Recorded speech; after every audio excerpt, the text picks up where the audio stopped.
ঈদে মুক্তির অপেক্ষায় থাকা শাকিব খানের সিনেমা বরবাদ অবশেষে সেন্সর বোর্ডের ছাড়পত্র পেয়েছে। কিছু দৃশ্যে আপত্তি থাকায় চলচ্চিত্র সার্টিফিকেশন বোর্ড ছবিটি ফেরত দেয়।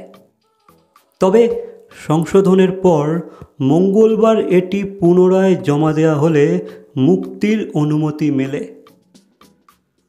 সেন্সর বোর্ডের সদস্য কাজী নওশাবা বিষয়টি নিশ্চিত করেছেন। সংশোধনের অংশ হিসাবে 1 মিনিট 40 সেকেন্ডের কিছু দৃশ্য বাদ দেওয়া হয় এবং রক্তপাত নৃশংসতার কিছু অংশ ঝাপসা করা হয়।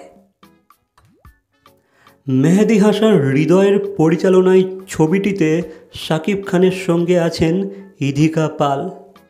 এছাড়া অভিনয় করেছেন মামনুন রশিদ, মিশা সওদাগর, যিশু সেনগুপ্ত সহ অনেকে। সো গাইস, এই বিষয়ে তোমাদের কি মন্তব্য অবশ্যই কমেন্ট করে জানাবে। ভিডিওটা ভালো লাগলে লাইক, কমেন্ট, শেয়ার, সাবস্ক্রাইব। তো দেখা হচ্ছে পরবর্তী কোনো ভিডিওর সাথে। Till then